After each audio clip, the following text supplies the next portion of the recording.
Welcome to Shaka McPain reacts to Ubisoft E3 press conference 2017. So they started off by coming out with Mario plus Rabbids Kingdom Battle, and it is a XCOM-like game. It was very slow at the start. It was like, we get it. You're partnering with Nintendo. Shigeru Miyamoto and Yves Guillemot both came out and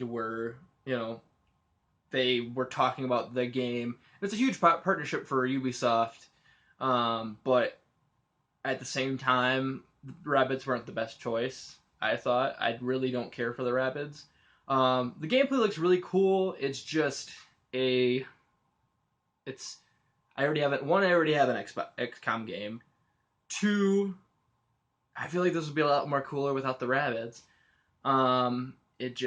It didn't fit very well. It felt very cringy.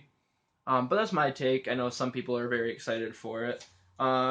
Next we had The Crew 2, which I'm not a racing game fan, so I do not get that same hype level as some people do. I played The Crew 1 and it was just really dull. And it was like, what a cool concept, but it just didn't hit.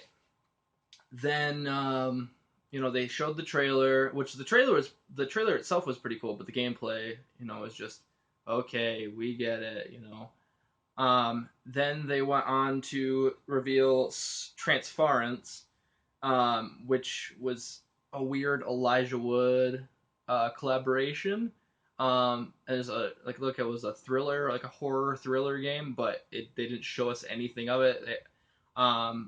What it was kind of sounded like you're playing through memories of people, but something's very off by it.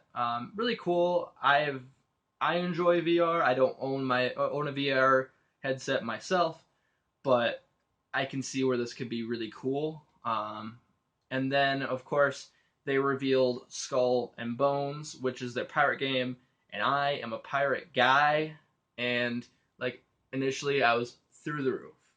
And then the multiplayer was kind of confusing. I mean, is this a Destiny like where you're going around getting loot, you have your own ship, or are you the ship? Are you just playing in the ships? Make this. I hope they make this you can customize your pirate, you can customize your crew, you can customize your ship. Like, that would be so cool. But the way they showed it was more of like a multiplayer skirmish type battle, which I don't think I'm too in for. I mean, I'll still play it because it's pirates, but at the same time, it just gave that vibe that wasn't entirely right. Then they teased a Kraken type thing coming for it, like maybe like a DLC before the game is even released, which is weird. And then of course we went on to Just Dance, which this year Just Dance had a less of a showing. Just was like, okay, here's Just Dance, much like EA did with Madden. In the beginning of their conference, they're like, "Yep, here's Madden as a story." Whereas Just Dance was like, "Here, you know what Just Dance is. It's going to be out this year. Have fun with it." And then we moved on to Starlink, which turned out it looked really cool at first. I mean, it looked a lot No Man's Sky esque, which, give or take what you say about that game, it still was a cool concept. And then it kind of dabbled into a Toys to Life thing, which I'm not sure. I don't know why they even said a Toys to Life. I mean, as far as I know, the Toys to Life genre is kind of getting retired. You can see Disney Infinity go out. You can see Skylanders took the year off, probably going out. Lego Dimensions is going down. And the fact that it's fall 2018 for its release date was really weird. Because I just feel that there's no market for them anymore.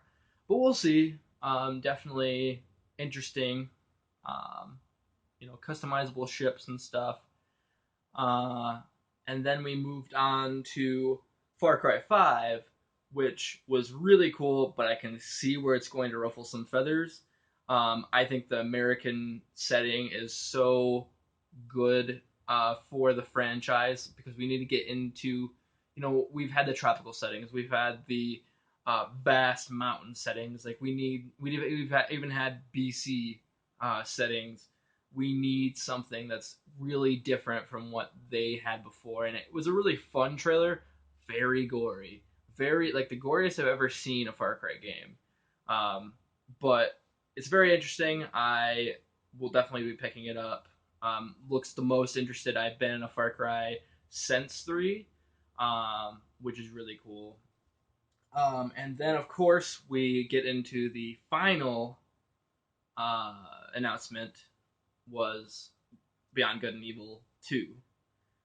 And I have mixed feelings about this because the CG trailer makes it look so cool, and then they do what they did every time. No gameplay, no release date.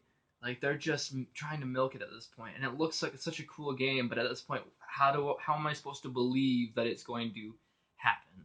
I mean, I even went to their site afterwards and to see what the hullabaloo is, and I looked, and it says like they need help with development still, with which that phrasing is just gross. Like, just please, if you're going to release the game, what they should have done is save this until they knew that the game was going to come out, and then be like, it's out this year. Do a Fallout 4. Be like, yes, you've been waiting for this game. It's out this year, certain like November, and then that would have killed the show. It would have been awesome. But overall, Ubisoft wasn't the worst one, but it definitely did not. It was kind of cringy at parts, but maybe it was the worst one this year. I'm very conflicted with it. There was highs and lows. I think EA is still the worst one, but it still was a good conference. But yeah, let me know your thoughts in the comments below. Follow me at Shotgun McPain, and I'll see you next time.